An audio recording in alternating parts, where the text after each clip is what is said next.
Now, let's have a discussion on the concept which is known as granularity of logs. Granularity of logs basically ये होता है कि we can apply logs at different level.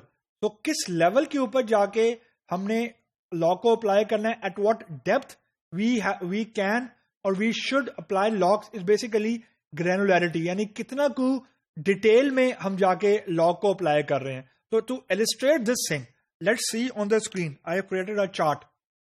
अब basically 5 तरह के logs हमारे पास available है. एक log है डेटाबेस लेवल के ऊपर. इससे मुराद ये है कि एक वक्त में डेटाबेस के साथ सिर्फ एक यूजर कनेक्ट हो सकता है. अब ये सुनने में बहुत सिंपल है, लेकिन ये प्रैक्टिकली फिजिबल नहीं है. इसका मतलब ये है कि अगर 1000 यूजर रिक्वेस्ट दे रहे हैं तो एक यूजर को रिक्वेस्ट ग्रांट कर दो लॉग के केस में, बाकी सारे यूजर्स को डिनाई कर दो, स्वीपिंगली डिनाई कर दो. This is not the case.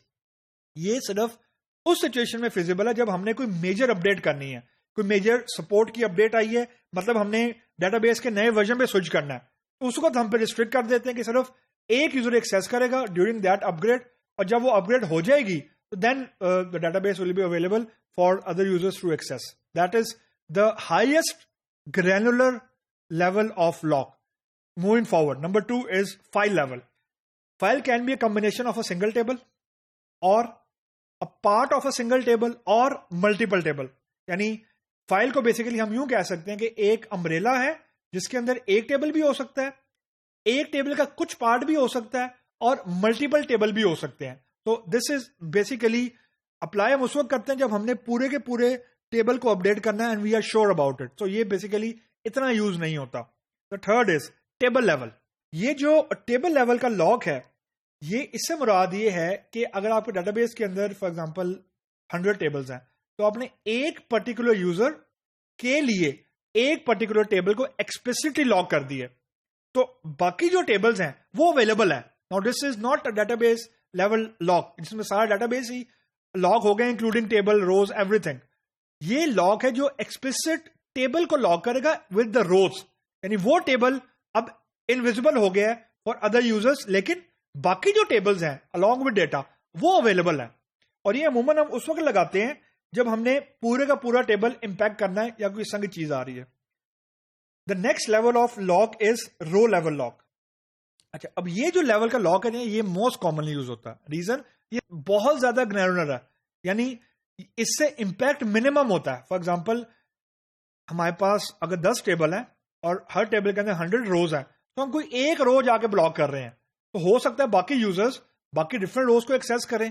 मतलब हम कंकरेंट एक्सेस को बेसिकली अलाउ करने का हम लोग कह रहे हैं. लॉग सप्लाई कर रहे हैं तो, लेकिन हम कंकरेंट जो कंकरेंसी है उसको बेसिकली सपोर्ट कर रहे हैं, उसको बेसिकली अनेबल हम करने की तरफ जा रहे हैं. वी आर नॉट सेइंग कि सारे के सारी रोज को ब्लॉक कर दो या लॉक कर दो. किसी एक पर्टिकुलर रो को हम लोग ब्लॉक कर रहे हैं, उसमें हो सकता है चांस हो कि मल्टी यूजर एक्सेस साइमल्टेनियसली हो सकती है. बाकी रोज जो हैं वो अलाउ हैं और डिफरेंट यूजर्स के लिए.